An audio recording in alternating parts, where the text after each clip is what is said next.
So the table method that I came up with, you were talking about how I pulled that from something you shared about emotions around the table. How does that work? That kind of process of people. Oh, you mean committee members? Yeah. Okay, so that's a real deep subject for right now, and it's usually something that I do with clients once they get to know me and trust me. Is I mentioned the idea that each person comes with a committee, and it's not just them in their head. It's the people that they've been around, the their family, the people that have been most significant, and then it's usually based on very young thoughts. Mm.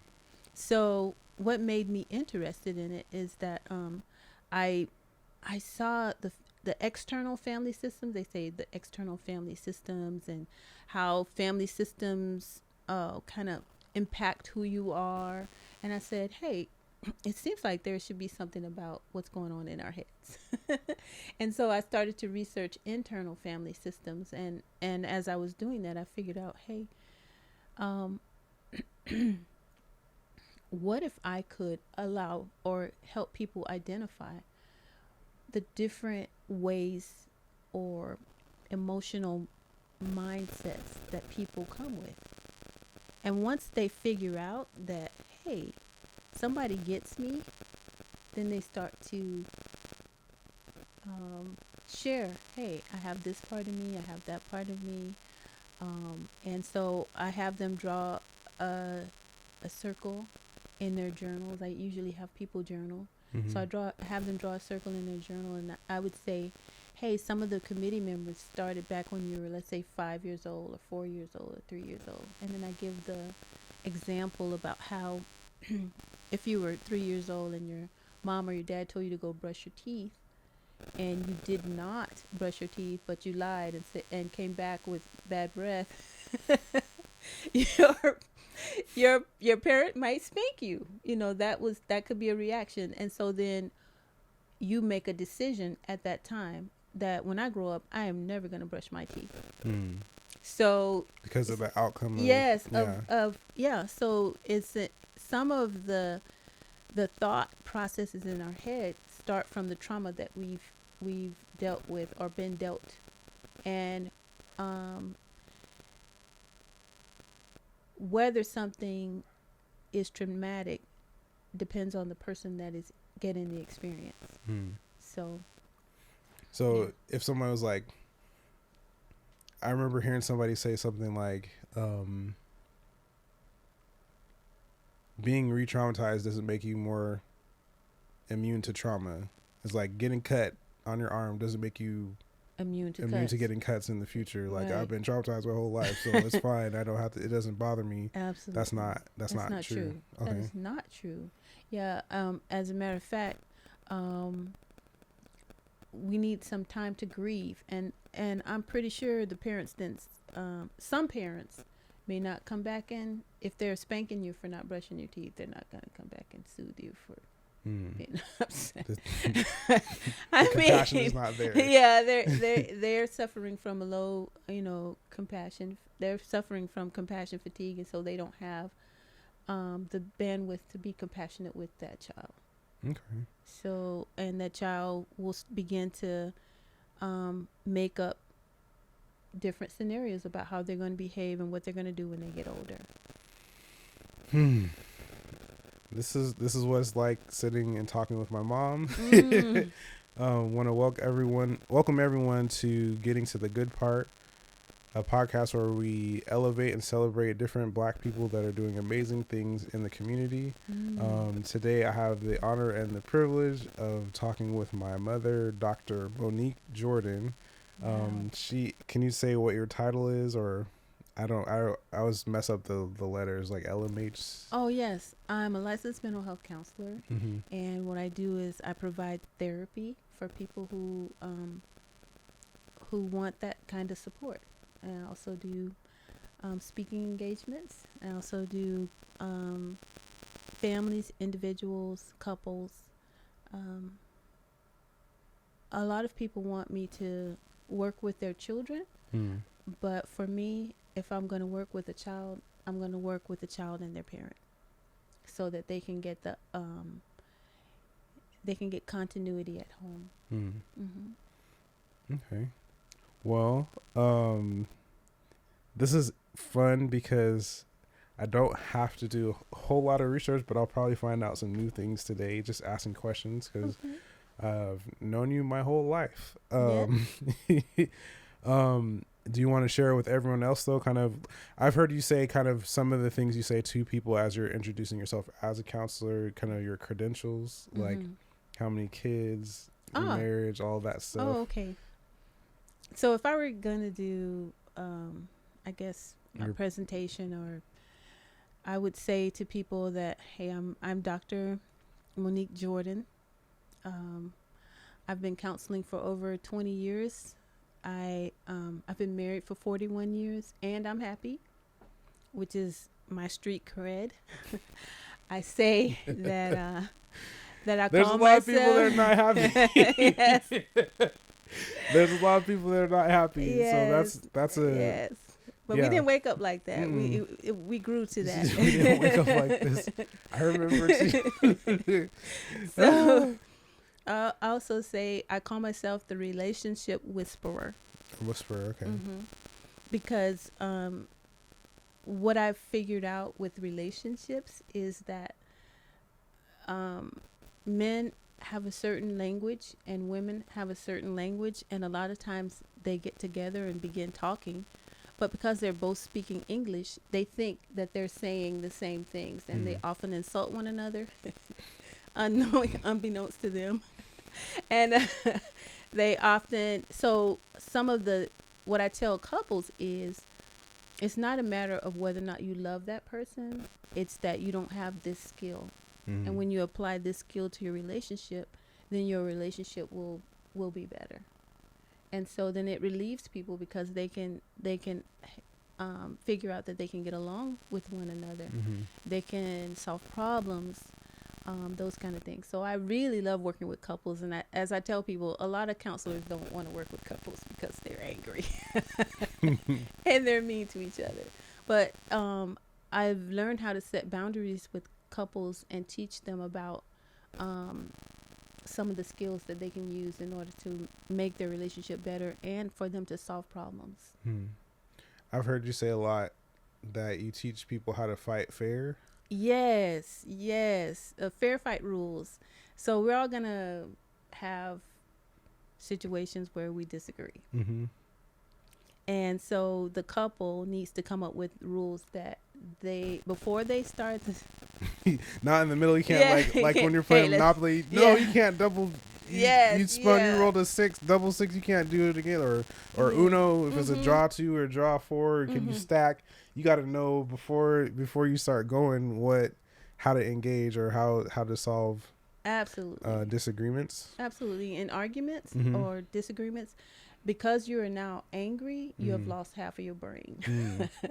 So is that the vagal nerve, or I forget what it's called? I'm not sure, but I do know that the more energy you put towards anger, the less energy you have to solve problems. So, and I also tell people, especially in the military, that when you're fighting and you turn your weapons towards the problem. And what couples do is when they're fighting, they turn their magnificent weapons towards each other.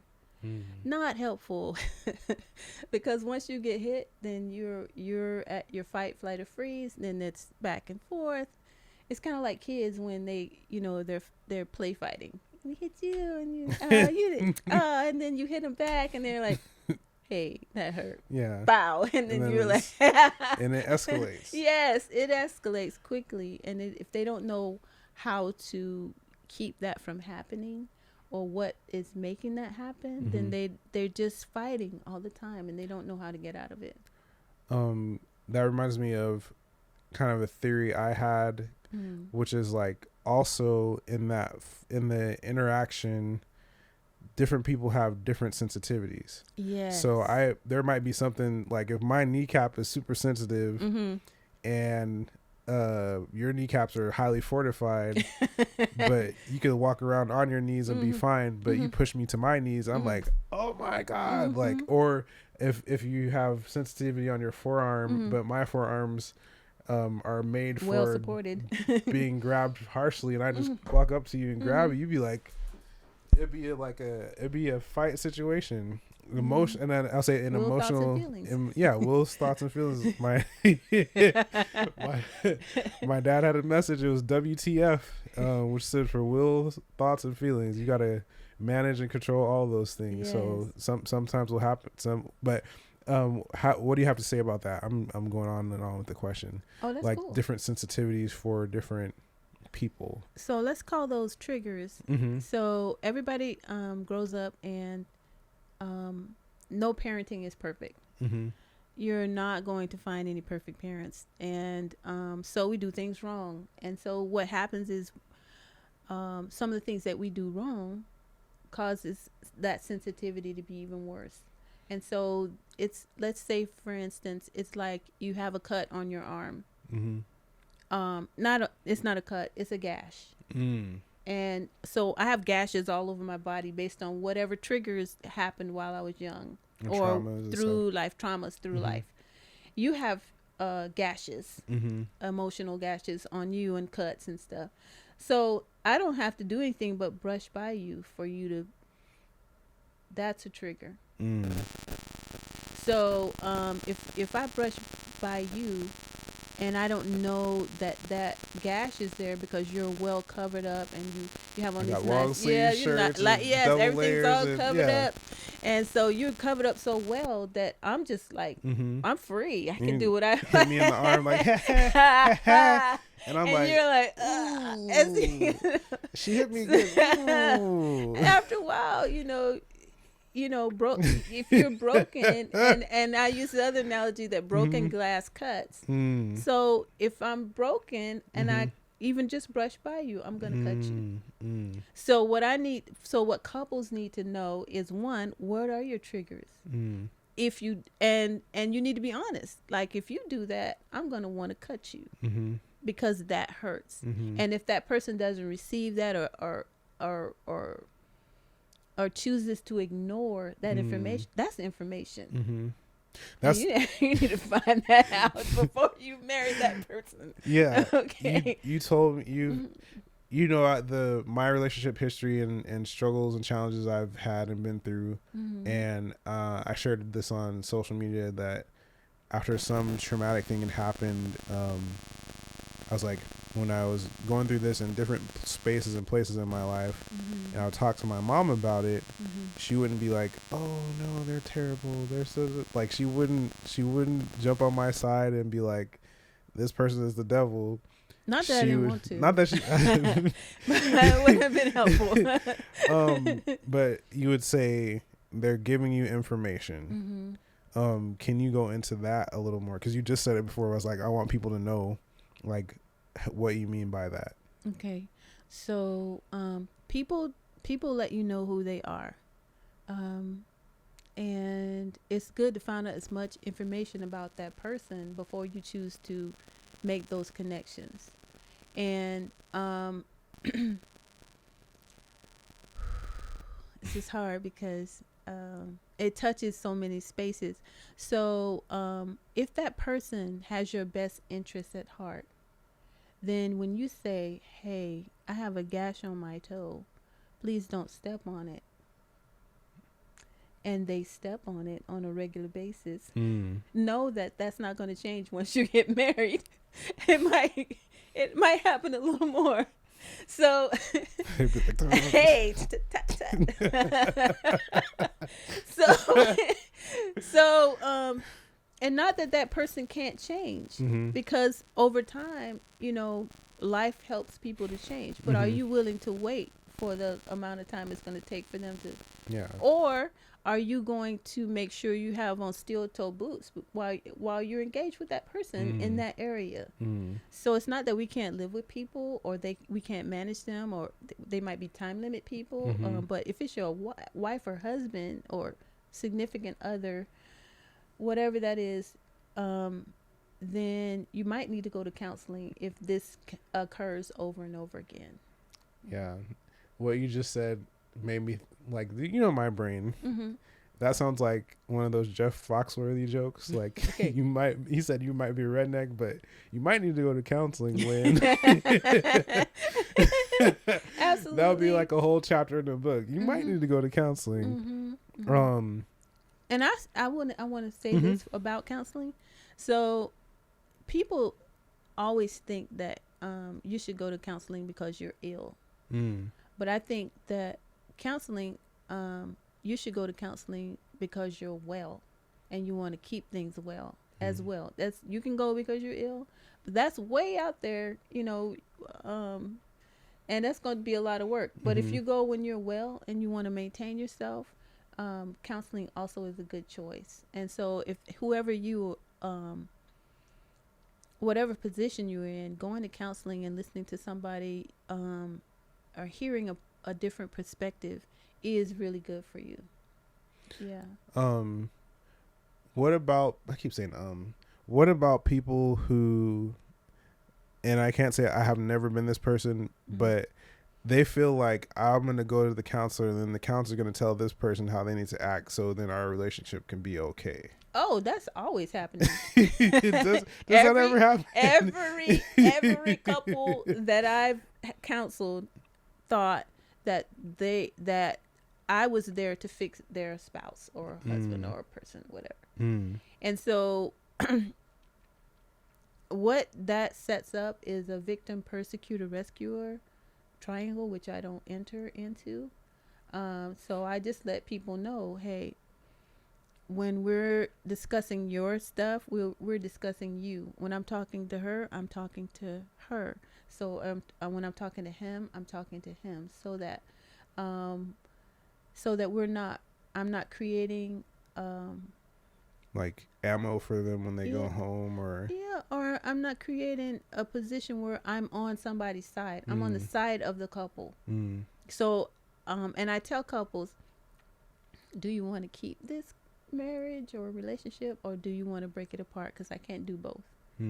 So if you're trying to keep it, or if one of you is trying to keep it and one of you is trying to break it up, then you guys need to talk, because I can't fix that. Yeah. And so what couples will do is they will bring their family systems with them to the session, and they will want me to fix the other person and their family. And so they're not taking responsibility for the part they're playing in whatever's happening. Yeah. Did I answer your question? Yes. Okay. Yes. It's interesting because I'm thinking of all these other, my brain's like all these ideas to ask about, as much as you're willing to share. Yeah. And when you mentioned the victim, persecutor, rescuer triangle, oh my God.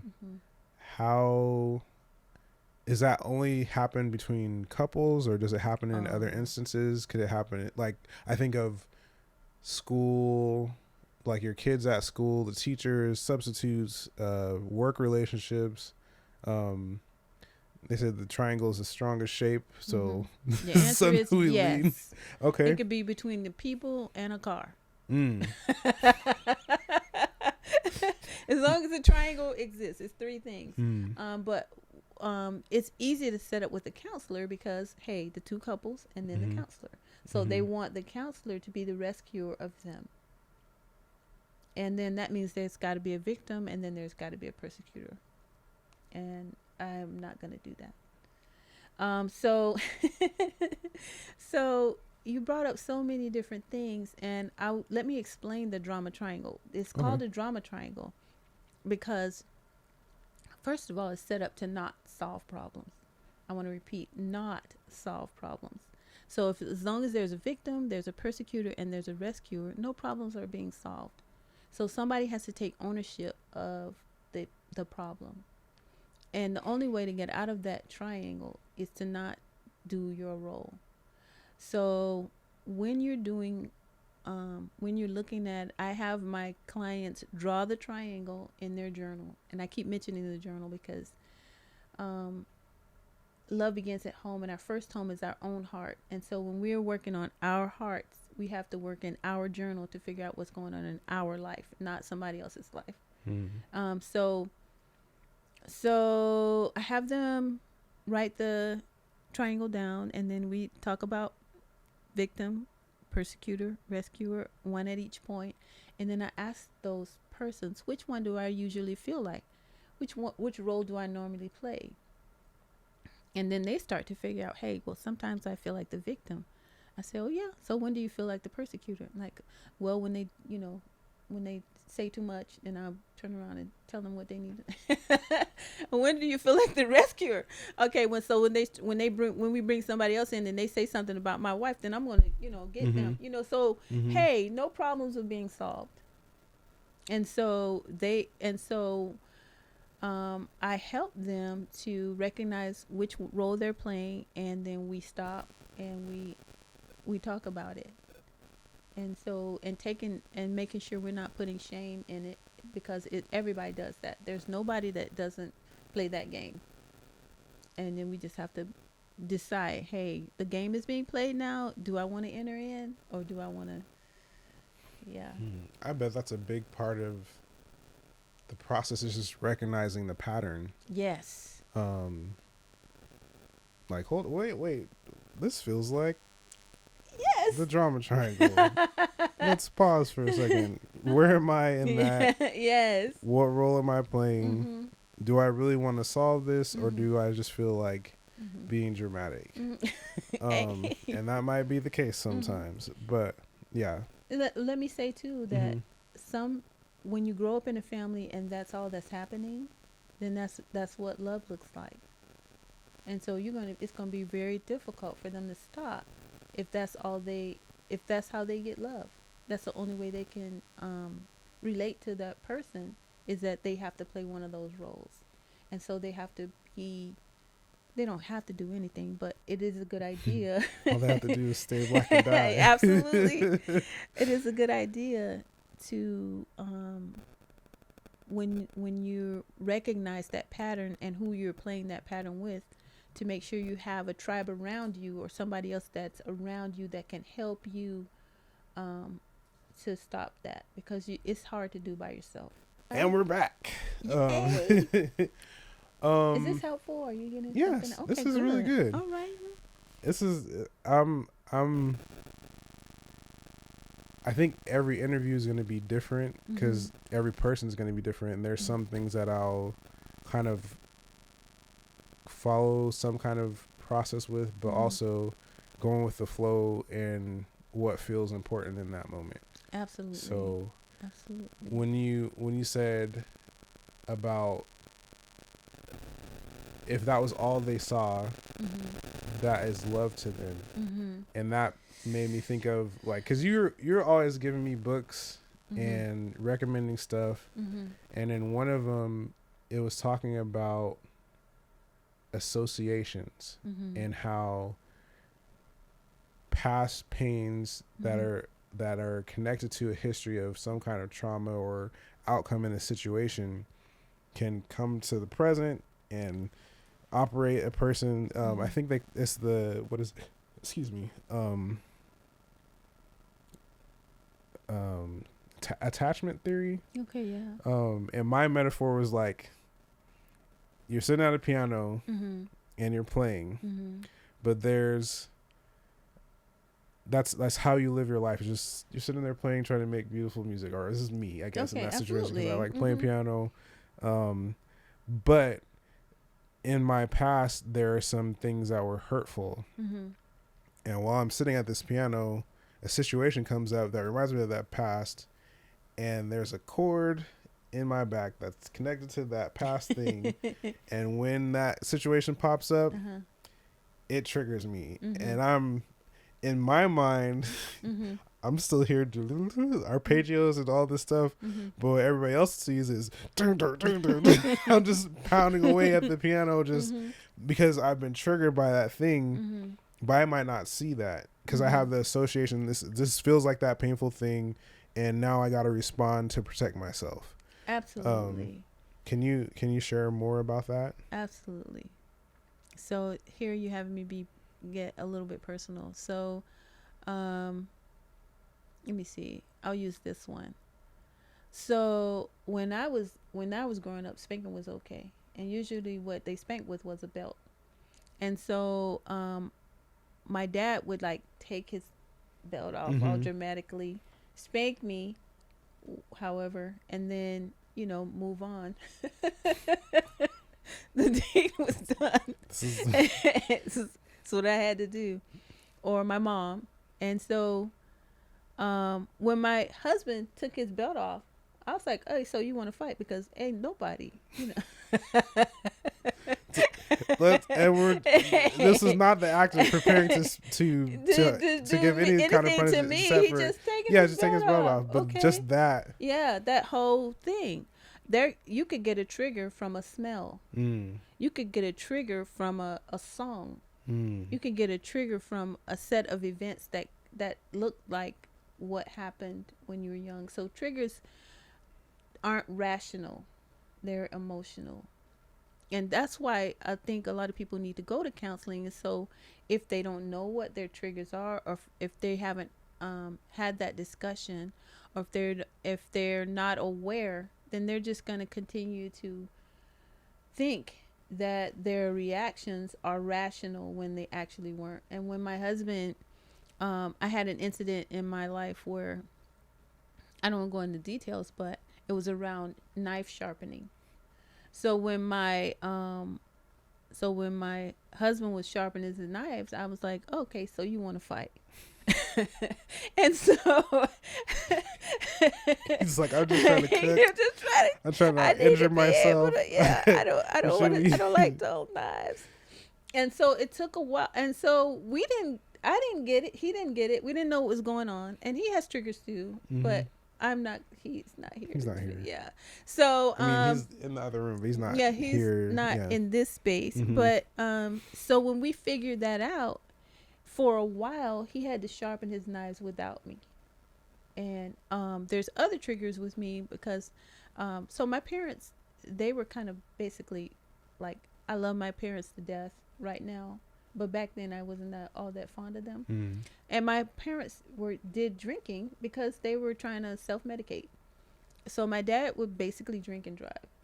So, and then we get in these accidents which were always someone else's fault. So my husband drives a little bit aggressive. He's an aggressive driver.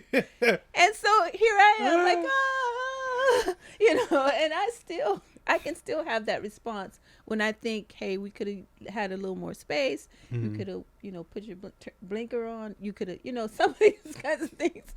They just, it gets to me. So now, because he understands that, hey, we were constantly in these accidents that were always someone else's fault. So I'm always on the road looking at, hey, somebody else could do something crazy, when actually it could have been that my dad wasn't responding well, while driving drunk. So he slowed down in his driving. He uses his blinkers more often. He gives me a smoother ride. It's not as jerky as he It's not Daytona 500. Yeah, he enjoys. Yeah, he used to drive fire engines, so he's an excellent driver. Never got in an accident this whole time. I have to remind myself of these things when we're so yeah, but so those are my triggers. So I'm basically nervous Nelly. Not his fault. But I did need to let him know these impact me. So he's got a different kind of a wife. His wife has these issues. And so to be compassionate for me, he's been working on that. And then I've been growing in that area where I can, drive aggressively, drive past the speed limit, especially in his new black race car. Spaceship. I can sharpen knives. I bought one of his Christmas presents was a knife set, which was historical for me, Yeah, and so we can grow past these things, but we can't grow past what we won't acknowledge or aren't able to acknowledge. Did I answer your question? Yes. Okay. Yes. I get so long-winded sometimes. I'm sorry, but go ahead. I'm learning where I get it partially, because Dad can go on to about stuff sometimes. We can go on and on and on and on. Pontificate and get deep into the topics. What would you say was the spark for you moving towards being a counselor? Okay, that's a very good question. So I have two gifts. One of my gifts is teaching, and one of my gifts is counseling. And I think that people, I've been listening to people and their problems almost my whole life. And one people of the will sit on the bus and be like, "Hey, Michael, I was selling my body for years." I'd be like, absolutely. I'm like, that was way too much. I'd be in the line at the store, and your dad would like, "Your mom's in there talking to somebody again," and I don't invite these conversations; they just come to me. So, one of the reasons that I wanted to be a counselor is because I wanted to figure out what happened to our family, and I had one idea about what was going on, but I didn't recognize the history, and of the diaspora. I didn't know the word diaspora, what that meant when I was a little girl.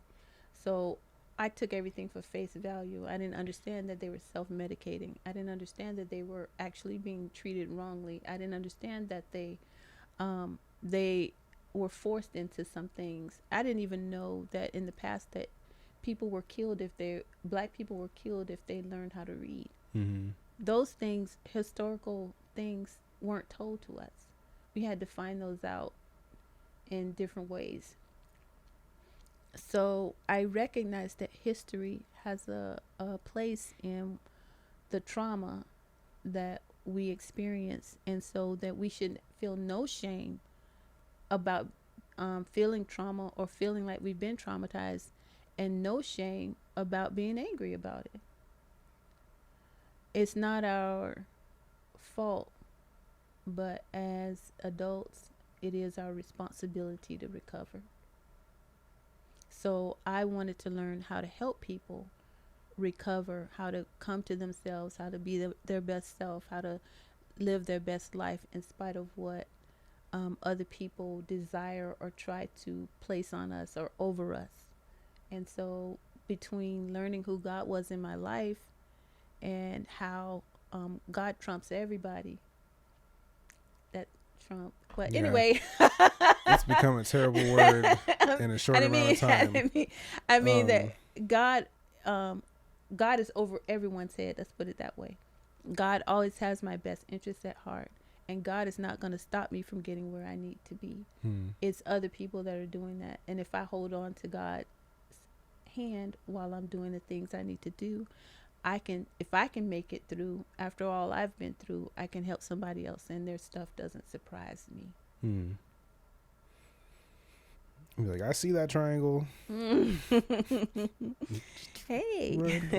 Right. Yeah, I have to put that in there very early in the relationship with the couples, because basically they have to trust me to put all that out there, and they have to believe that I want what's best for them.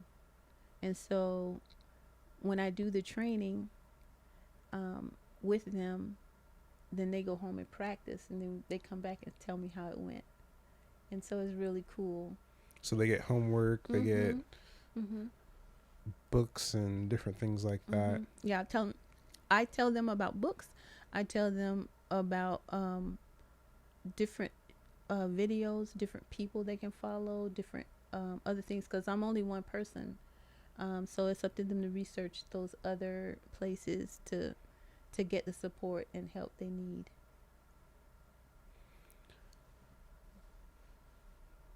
What else do we want to know? part of the overall Black Gold Project is there's kind of 3 core things, and this is a way to kind of share out about it. First is knowing your worth. Second is connecting with your culture, and then third is healing from traumas. So people who are in that mental health space, or people who are, what do you say for people that are in the mental health space helping other people? What is it? Vicarious trauma? I've heard you talk about that. Can you share about that? Yes. So so the vicarious trauma means that I saw your trauma, I heard about your trauma, I saw your trauma on TV, I read about your trauma, whatever. You told me about your trauma. So my empathy can have me experience that trauma just like it happened to me. And so counselors can get vicarious trauma from listening to other people's pain and suffering. So we have to be very, very careful to take care of ourselves and to really good care of ourselves, because we can end up being the client if we're not. So every counselor needs a counselor, and this is leading to what I'm saying, that even what Black person doesn't need a counselor? So I'm not have any of us gotten through this without trauma? Like, who made it? Without trauma, unscathed. And to be perfectly honest and fair, if I was traumatized by somebody, the person that traumatized me also needs counseling. And so when you look at it that way, who doesn't need counseling? And it feels kind of like I'm saying, go pay somebody to take care of you, but to look at you and to see you. But it doesn't have to be a counselor. It's a good idea. But if you know a strong person, if a young married couple finds a strong married couple that is happy, they can get what I give. Maybe not as technically, but they can get the love and encouragement they need to do better and be better. If they have a pastor that is aware of mental health issues, they can get help from them. If they have a group of friends that don't accept their Bible study, and they're gonna hold them accountable. So Bible study is she's using it as a euphemism. The first letters are BS. So just so you guys know. So if and they're gonna hold them accountable. If you have an accountability group, people can take turns helping each other. If it gets to the point where my trauma is so bad that I'm overwhelming the whole group, perhaps I need to go see somebody. But so everybody needs some support. I know that you are working on a few things. You said public speaking, or also you're working on the journal, the mental health journal. Yes. Currently in design phase. And then a book as well. I was thinking, that's in my brain more so than on paper right now, and on different journaling sheets. But yes, we will get that book out. We're going to get the journal out first. And so I'm working with a few people that to put that out there. And what's the goal of the journal? Okay. I love that you asked that question. So for me, a journal, if you cannot afford a counselor and you ain't got no friends, a journal is the closest thing to, if you got God in a journal, I mean, you can write yourself out of any kind of situation, almost I don't want to say people shouldn't go to a counselor. What I'm saying is that journal is next best thing if you cannot afford a counselor. Because what you're doing when you write in your journal is you're getting all of this that's going around, floating around in your head. You're putting it down on paper and you're seeing what your thoughts. And a lot of times if we don't see our thoughts, we keep repeating our thoughts. But after a while, if you look at that saying, hey, I thought this last week. I'm thinking this week. There's a pattern here. It's a pattern here. So I created this journal with some templates and some ways for us to look at our life and to structure it in such a way that we can pull ourselves out of some things. And if they use those structures, I have worked my way out of a job, which is what I'm supposed to do as a counselor, to work my way out of this position. Eventually, you're riding that bike by yourself. Yeah. Okay. So it's giving people skills and helping them work.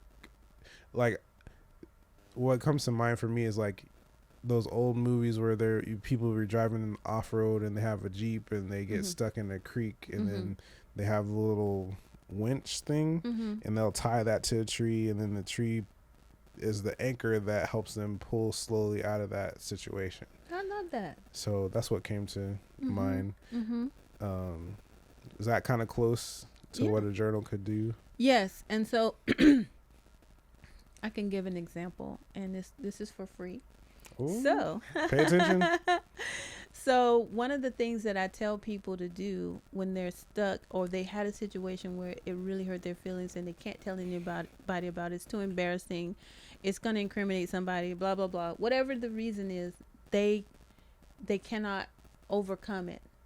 So what I have them do is I have them draw 2 vertical lines inside one page from top to bottom, and the goal is to get 3 equal sized columns. And in the first right hand column, I have them put, this is what happened. And in the left hand column, I have them put, this is how I feel about it. And in the middle column, I say put God, or whoever you think is most important in your life. Some people don't believe in God, so they're going to put whatever it is that their is important. Favorite grandpa or somebody that's influential. Yes. And then I have them ask these questions from God. How is this working together for my good? Because in my faith, the Bible promises that God will make everything work together for our good because we love him and we're called according to his purpose. So I'm asking sarcastically or whiny or what, it doesn't matter what. How's this angrily, working for my good? The important thing is I'm communicating with God. How's this working for my good? Another question would be, what are you trying to teach me? What is life trying to teach me? What am I learning from this? And then another question you might ask is, what would you say to encourage me? And so you're filling out this is what really happened. You don't have to leave anything out. You don't have to lie, and nobody's gonna change your story for you. And then this is how I really feel about it. Whatever you thought about it, how you felt about it, how you wanted to react, all that's on that side, so that you have the whole truth right there. This is what happened. This is how I felt about it. Now God, guide me. And so it's like a written prayer, and it really helps people. One of the problems with that is that if the situation was traumatic enough, you need somebody to help you with it. And that's where I would come in. Like if you wanted to, I work with people and their journals, and I teach them how to journal, and I teach them what things to put in their journal so that they can support themselves. Because I tell them, I'm not going to be with you when we hang up. You're going to be with yourself. And one of the things that I share with people is that if you just can't get to me or anyone else, what you can do is to figure out what your favorite song is that makes you happy, not the one that has you depressed and you want to kill yourself. This is a happy song, your favorite happy song. Play that song while you're filling in these details. So in a sense, you're tricking your mind into getting it out, because a lot, especially men, do not like to get out emotions. Because once they start, it's like it's going to last for about 20 minutes. They don't feel like feeling that. Do not make me have The emotions are always there. It's just when they're uncovered. Yeah, you don't want it, because then it's a whole process. So that song keeps you it's like an stable. Yes, insulate. I love that. I'm gonna use that. So you're welcome. Yes, thank you. I use a lot of what you say, Michael, when I'm counseling. But that will help them to make it through facing an issue. And that's just one of the things that I put in there. So okay, so look out for that journal. I don't know if it has a name yet. It doesn't have a name yet. It's called I Was Thinking. I Was Thinking. Okay. That's a good one.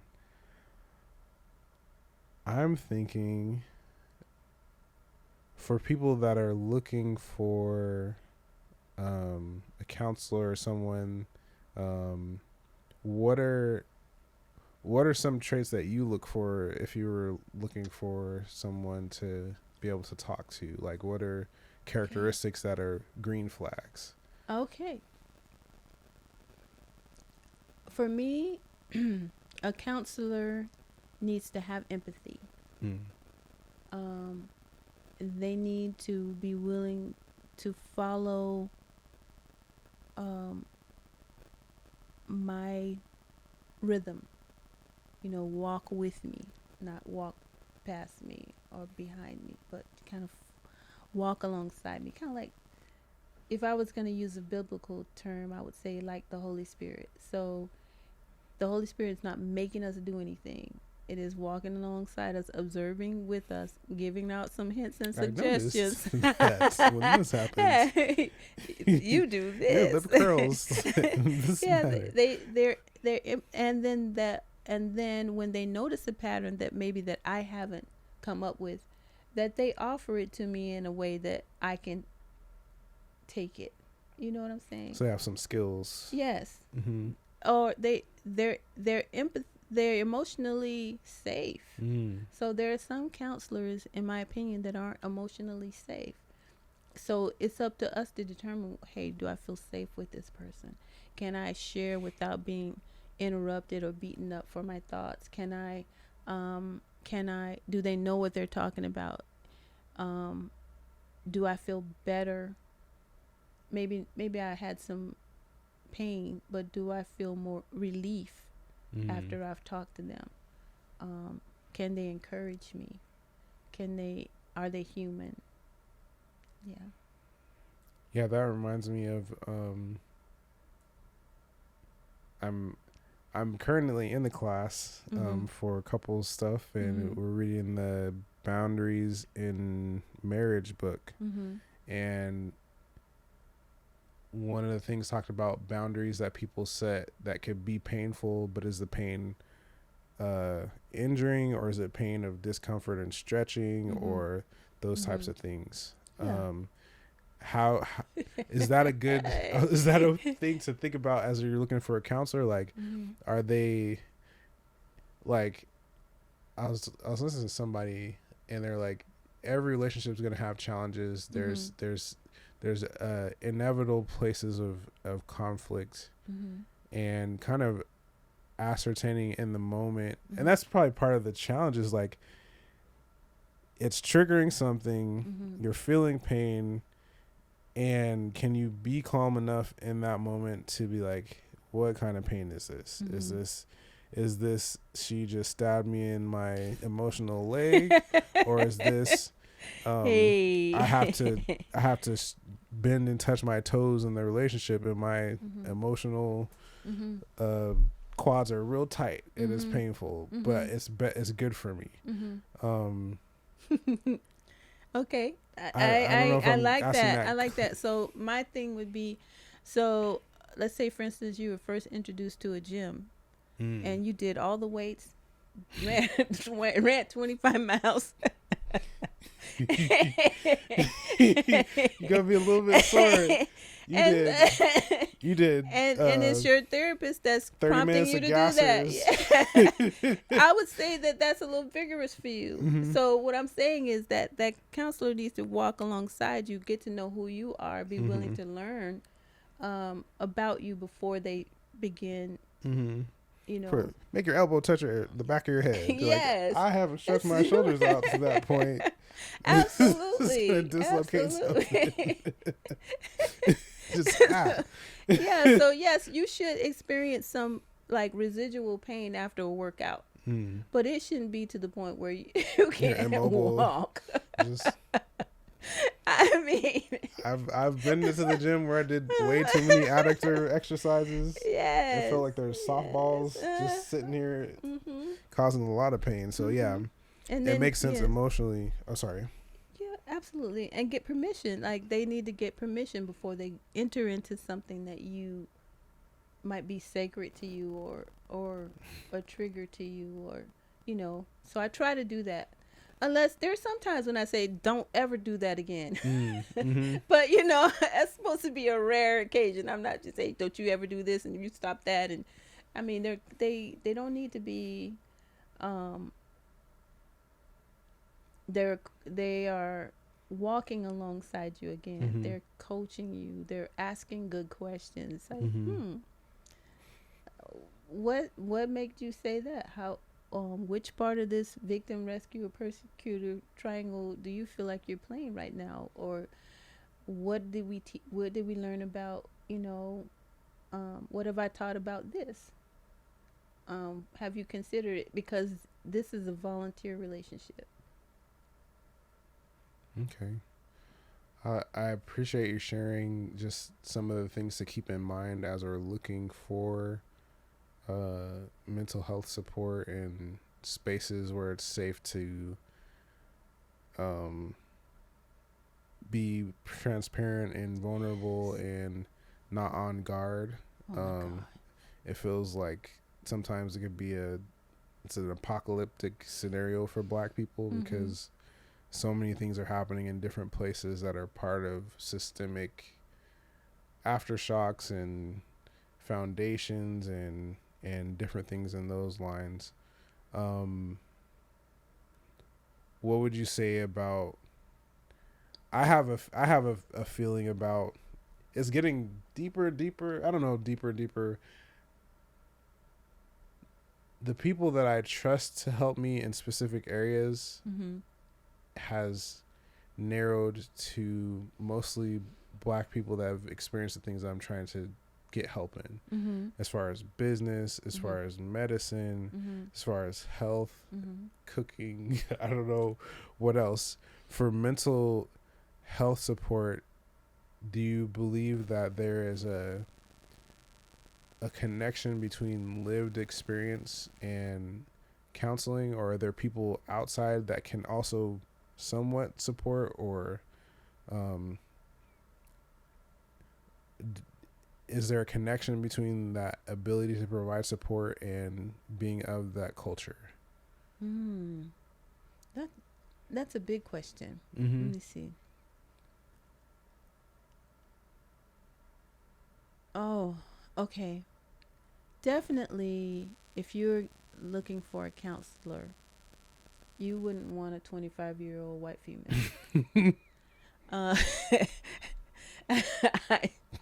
I mean, you would want them kind of to have some kind of idea about what you're going through, and they do need to have some lived experience, and it might be pretty rare for that group to be able to relate to what you're going through. I hear you. Yes. So so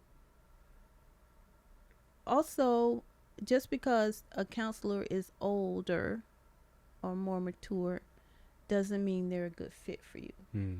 And that's why I think you need to get word of mouth. Sometimes word of mouth is like, hey, I went to this counselor, she's really good, or he's really good, I heard about him.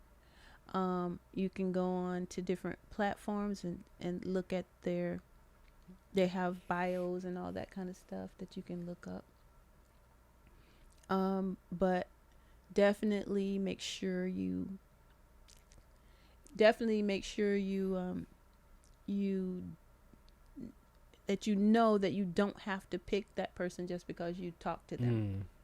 So if they have some kind of consultation or something like that where you can talk to them, tell them about your issue, and they may say, hey, that's way past my pay grade. I can't even help you because I don't work with that or this.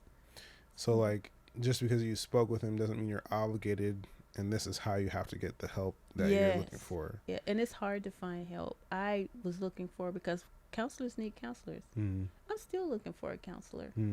So yeah, it's hard. It's hard. Yeah.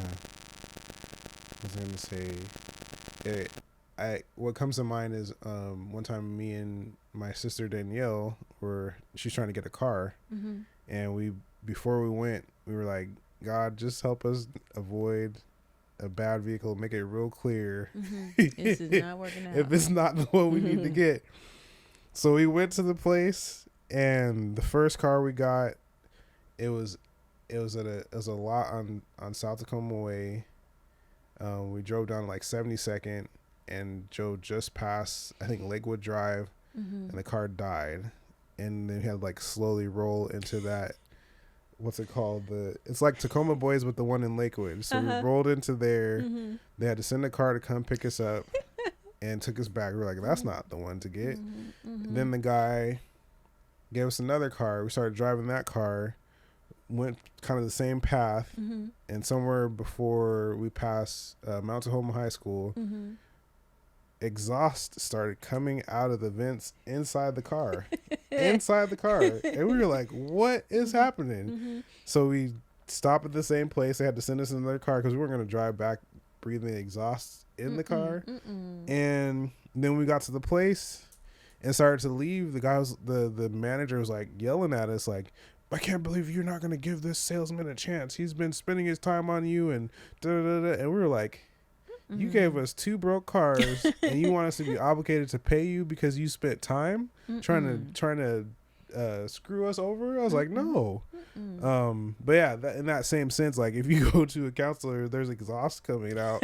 He might have it's not a good thing. Like compassion fatigue or vicarious trauma. You can't do this. Yeah, vicarious trauma. He's not connected his exhaust valves correctly, or he or she. And it can be like that because it's actually overwhelming because it feels like, I'm not sure if it's true, but it feels like there's way more people who need counselors than there are counselors, people providing counseling. So it's hard.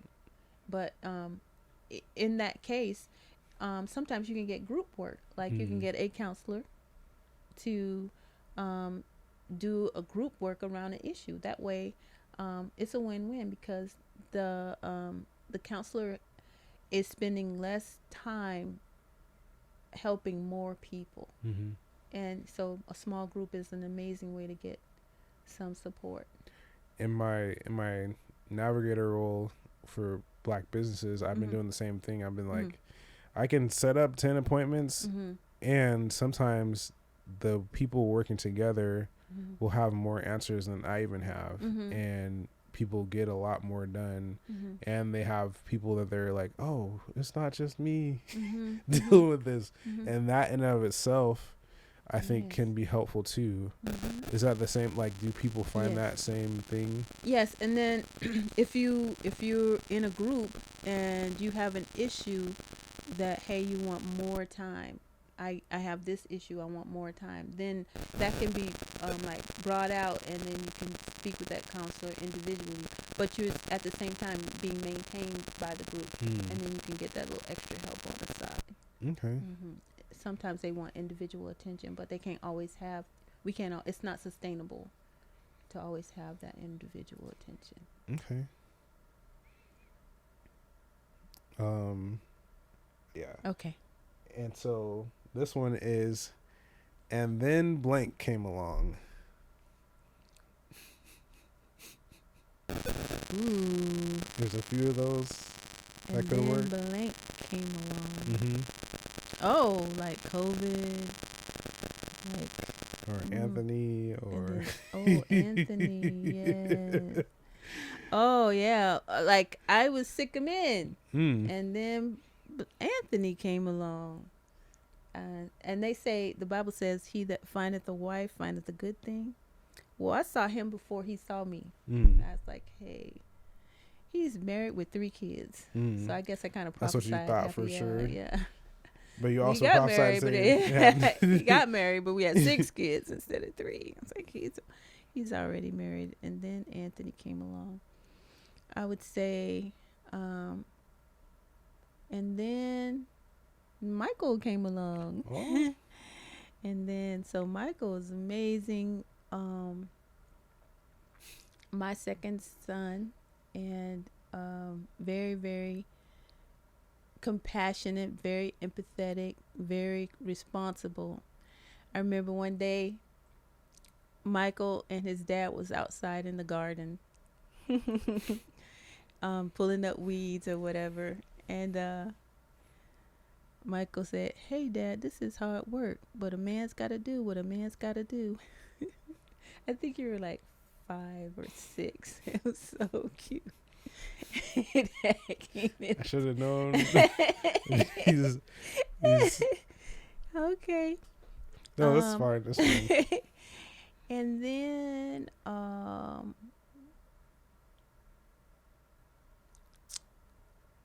cannot.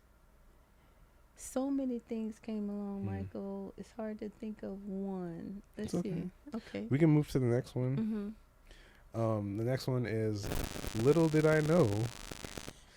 Yeah, I said he's got a wife and 3 kids. Little did I know he wanted 5 or 6 kids, because I said, "How many kids do you think you want?"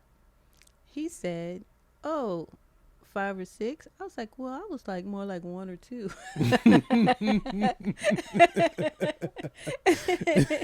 So I was like shocked each time. And so that was one of my triggers, because when I was a young child, I had to babysit my little brothers.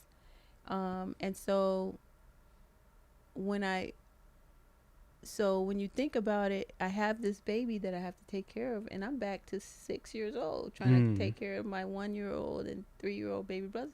And they asked me, when I was about 17, I left home.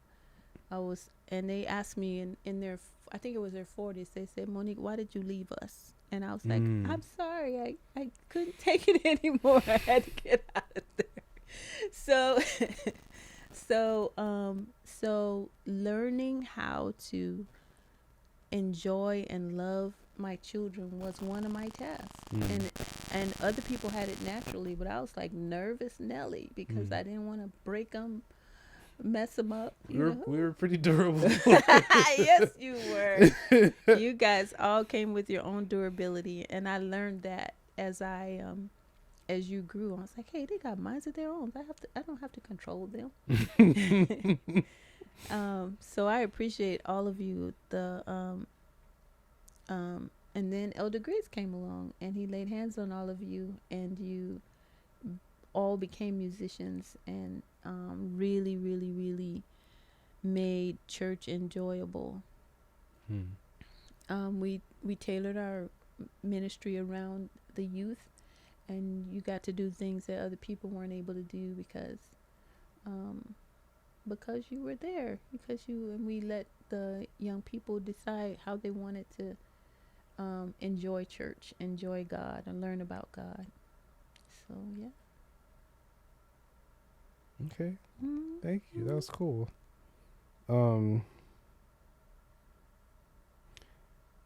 After blank happened, nothing was ever the same again.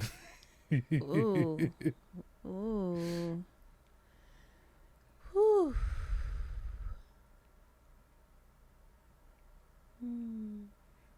Okay. There's so many. I know there's so many to sort through. I'm gonna go back to after I got my relationship with God. Yeah. So, nervous Nelly here grew up and then had to be a person. And really, I wasn't able to navigate that, because my example wasn't the best. So there's no book on Ora and Willie parenting style. So what you do when you start your relationship is you fall back on what you learn, and so it wasn't going to be a good fit. So I was very happy to begin to learn who God was through reading the Bible for myself and learning about the Holy Spirit that will walk alongside me and help me, and having a safe place to go to get answers to my questions, and then knowing who God is for myself, because there's a lot of different religions, attitudes, every kind of thing about who God is and who God is not.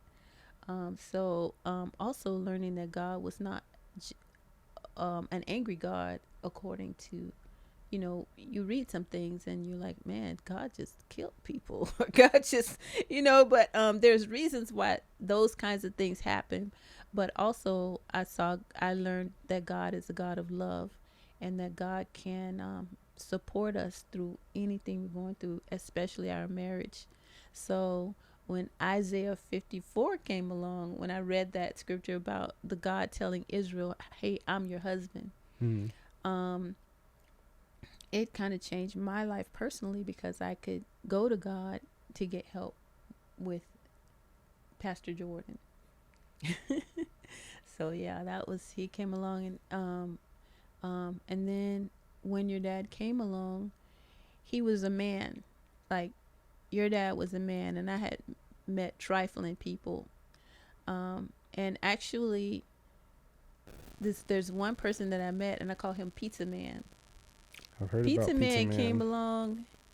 I asked him what his priorities for a marriage relationship was, and he said, well, or the female that was going to be in his life, say, first my job, then my activities, then my this and that, and then the person that he was supposed to love was somewhere way down the list. 6, 7, 8. Yeah, I was like, I said some ungodly choice phrases, vernacular. So, yes, I told him right there I don't think he understood what happened. I told him to leave my presence. I called him some awful names, ones that shall not be repeated, and he left me, and then I was able to compare him with your dad, who said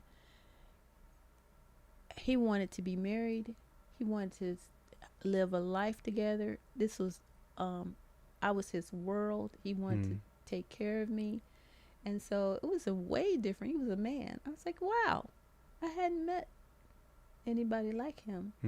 Yep. So it was very cool. Okay. Well, this has been good. I hope that people have listened and heard all the wisdom and stuff that you've been sharing, and they get to see how cool my mom is, and the little bit I have together has very, very much to do with you. And I think a huge part of us getting to our best lives, or getting to the good part, is being mentally healthy. Yes. And having tools to get there is super crucial, because we're in a world where, if just left to the world, we'll all be talking about various things. Yeah, damage. So absolutely damage. Well, thank you for joining us, and I'll be sure to share links for people to connect and what you're doing, and we'll attach maybe when the book is done, we'll reshare about it, and excited to have you as part of the Black Gold Project, and as part of getting to the good part. And thank you.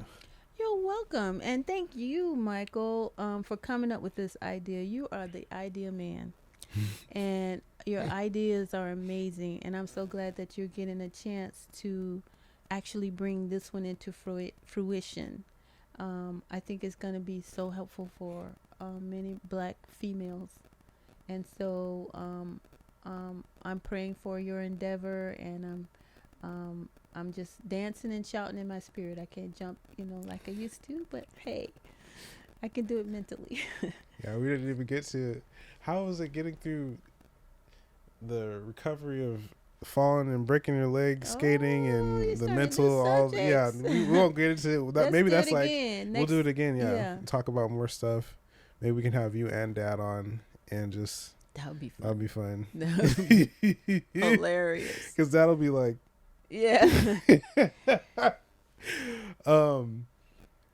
I'll say this: my dad became one of the funniest people on the planet after I got married, because I'm not married anymore. But during the time, I started to recognize things I didn't see. There's before. Whole other sides to things that you don't know, and the grace he shows, and the grace both of you show, and learning to speak marriage, so you can see in other couples, you'd be like, ooh, little stuff, little tiny stuff that, just a look or just a, all that stuff is crucial. Yeah.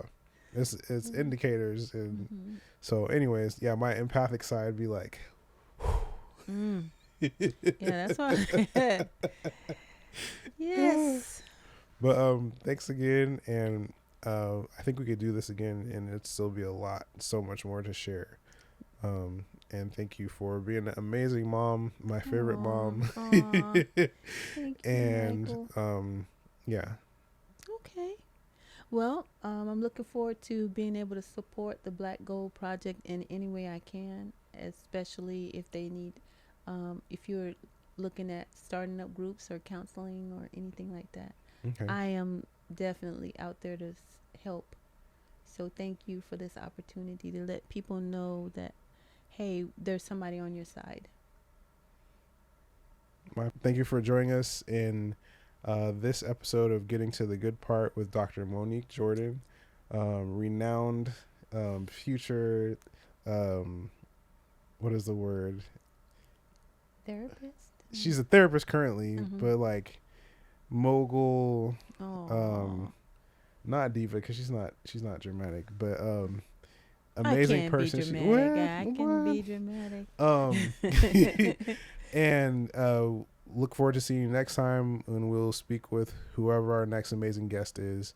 Thank you for joining us on Getting to the Good Part. This has been Dr. Monique Jordan with me, Michael Jordan, here in the podcast, talking about mental health and strategies and relationships and books and all the wisdom that my mom has accrued over the years, being a wife of 40, how many years? 42? It'll be 42 in May. 42 years, and a mother of 6 kids.